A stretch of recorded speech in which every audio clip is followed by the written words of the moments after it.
మేము తెలంగాణలో మరబ్బాయి ముక్కా సుక్కా లేనిది నడవదు అని మధ్య బాగింటున్నా ఇన్స్టాగ్రామ్లో.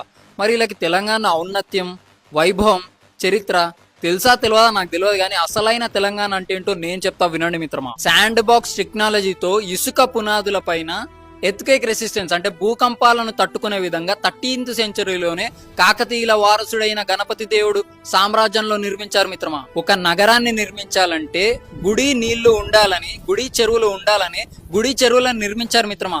ఈ రోజుకి సుమారుగా 90 ఏళ్లకు పైగా ఆ నీళ్లే ఉపయోగపడుతున్నాయంటే, త్రాగు సాగునీటికి ఉపయోగపడుతున్నాయంటే ఊహించండి వాళ్ళ విజన్ ఎలా ఉందో. ఇక్కడ 13th సెంచరీ, ఇక్కడ 20th సెంచరీ. రామప్ప టెంపుల్ ని యునెస్కో వరల్డ్ హెరిటేజ్ సైట్ గుర్తించింది, కానీ మనం గుర్తించలేకపోతున్నాం మిత్రమా. కాకతీయ వంశస్థులు ప్రోలరాజు, రుద్రదేవ, మహాదేవ, గణపతి దేవ, రుద్రమదేవి, ప్రతాపరుద్రులు పుట్టిన నేల ఇదని గర్వంగా చెప్పు మిత్రమా. అంతెందుకు గోన గన్నారెడ్డి పుట్టింది కూడా ఈ నేలలోనే అని చెప్పు మిత్రమా.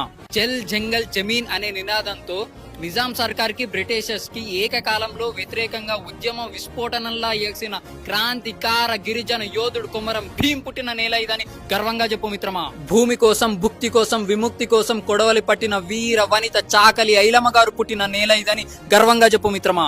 గెరిల్లా టాక్టిక్స్ వాడి మొఘల్స్ తో పోరాడి ఔరంగజేబ్ కొడుకైన బహదూర్ షా మెడలు వంచి గోల్కొండ కిల్లాలో జెండా ఎగరవేసిన వీరుడు యోధుడు సర్దార్ పాపన్న గౌడ్ పుట్టిన నేల ఇదని గర్వంగా చెప్పు మిత్రమా. ఎంతమంది కవులున్నారు మిత్రమా.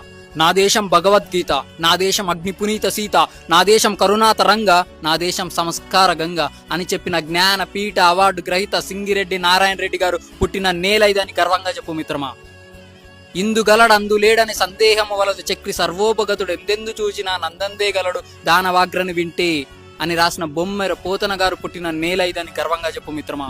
నా తెలంగాణ కోటి రతనాల వీణ అని చెప్పిన దాశరథి కృష్ణమాచార్య గారు పుట్టిన నేల ఇదని గర్వంగా చెప్పు మిత్రమా. ఇంకో 4 వారాల్లో దేశం దివాలా తీస్తుందన్న సమయంలో ఆర్థిక సవరణలు చేసి సోషలిస్ట్ ఐడియాలజీ నుంచి క్యాపిటలిస్ట్ ఐడియాలజీగా మార్చి ఆ అధిక పన్నులు తీసేసి మీకు ఫ్రీగా ల్యాండ్ ఇస్తాం, కరెంట్ ఇస్తాం, ట్యాక్స్ కూడా 10-15% కడితే చాలు, కానీ కంపెనీలు పెట్టండి అని ఆహ్వానించి దేశ ఆర్థిక వ్యవస్థని నిలబెట్టిన మాజీ ప్రధాని పివి నరసింహారావు గారు పుట్టిన నేల ఇదని గర్వంగా చెప్పు మిత్రమా. తెలంగాణలో ఎన్ని నదులు, వాగులు, జలపాతాలు ఉన్నాయి. గోదావరి, కృష్ణ, భీమ, మంజీర, డిండి, ప్రాణహిత, తుంగభద్ర, మున్నేరు, పాలేరు, పెనుగంగ, పైర, తాలిపేరు, ఇలా చాలా ఉన్నాయి చెప్పుకుంటూ పోతే. తెలంగాణలో ఎంత ఖనిజ సంపద ఉంది. Singareni is the 2nd largest coal producer in Bharat. అట్లా గ్రానైట్ ఉంది, లైమ్ స్టోన్ ఉంది, క్రిస్టల్ క్వార్ట్స్ ఉన్నాయి, చాలా ఉన్నాయి ఖనిజాలు. టైం సరిపోక పార్ట్ 2 కూడా చేసాము, stay tune. Last but not least, తెలంగాణలో మరబ్బాయి అనే చెప్పే దాంట్లో ఈ చరిత్ర తాలూకా గర్వంగా అనిపించాలి.